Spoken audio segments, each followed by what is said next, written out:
কাল বৈশাখীর ঝড়ে ঘর হারা পাখিকুল, ভেঙে যাওয়া ঘর বাঁধতে এগিয়ে এলো খুদে পড়ুয়ারা। শালিক চড়ুইয়ের টানে স্কুলে ছুটছে পড়ুয়ারা।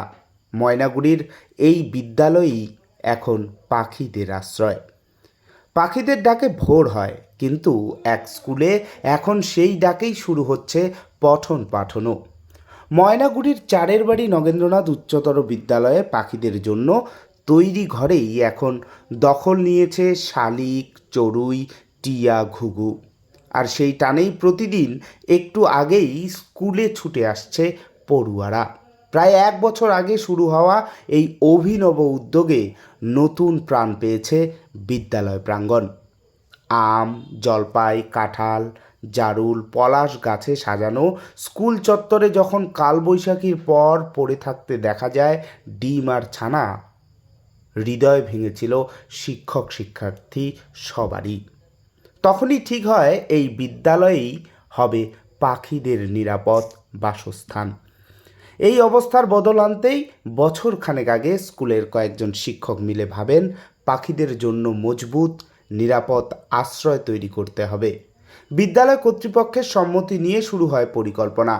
পাখিদের কথা বোঝানো হয় 1100 পড়ুয়াকে। তারা এগিয়ে আসে আগ্রহ নিয়ে। প্রাক্তন ছাত্র অজয় রায় ও অভিজিৎ রায়ের সহযোগিতায় মাটির তৈরি ঢাকনাওয়ালা বাসা আনা হয় স্থানীয় পালপাড়া থেকে। স্কুলের 1100 ছাত্রছাত্রী রং তুলিতে রাঙিয়ে তোলে সেই বাসাগুলি। এরপর দড়ি দিয়ে সেগুলো ঝুলিয়ে দেওয়া হয় গাছের ডালে ডালে। দেখুন ময়নাগুড়ি নিউজের বিশেষ প্রতিবেদন। Bureau report, Maynaguri news. স্কুলের লং শট নিয়েছি।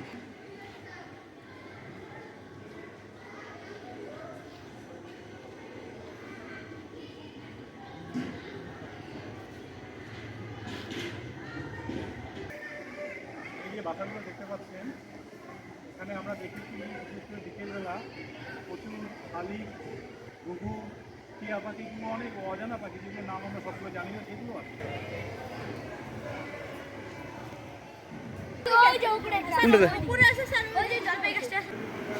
আমরা তো গত 50 বছর ধরে অনেক পাখির কলতান। আমরা তো ছোটোকাল থেকেই এই পাখির কলতান কলরবের মধ্যেই মানুষ। ভোর হলেই নানা রকমের পাখির আওয়াজ পাওয়া যেত, বা সন্ধ্যাবেলা পাখি যখন আবার ঘরে ফিরত আকাশ ভর্তি পাখি থাকতো।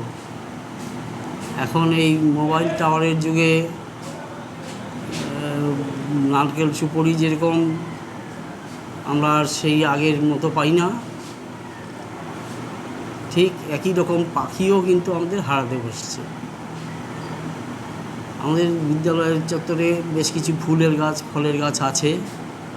সেই জন্য আমরা ভাবলাম যে যদি পাখি সংরক্ষণের একটা ভালো ব্যবস্থা করা যায়, যাতে নাকি ওদের ব্রিডিং টাইমটায় যেন ডিস্টার্ব না হয়, এবং এই ফল ফুলের গাছগুলোতেই ওরা খাওয়া থাকা শান্তিপূর্ণভাবে করতে পারে, এখান থেকে চলে না যায়। সেই জন্যই এরকম একটা উদ্যোগ নেওয়া হয়েছে স্কুল থেকে। দিন দিন প্রাকৃতিক পরিবেশগুলো হারিয়ে যাচ্ছে। সেই দিক থেকে এই বিদ্যালয়ের ছাত্রছাত্রীরা এবং মাস্টারমশাইরা সবাই উদ্যোগ নিয়ে প্রাকৃতিক পরিবেশকে বজায় রাখতে গাছপালা এবং পাখির বাসা সেটাকে মাথায় রেখেই এই সমস্ত ব্যবস্থা করার উদ্যোগ নেওয়া হয়েছে। স্বভাবত আমরা এখানে প্রায় 10-15টা প্রজাতির পাখি দেখতে পাচ্ছি। হ্যাঁ, বাচ্চারা খুবই আগ্রহী এবং সন্তুষ্ট প্রকাশ করছে। বাচ্চারা টিয়া পাখি, ময়না পাখি, চড়ুই পাখি, ঘুঘু পাখি, বিভিন্ন ধরনের পাখি যা দেখা যায় না আমাদের বিদ্যালয়ে সেটা দেখা যাচ্ছে।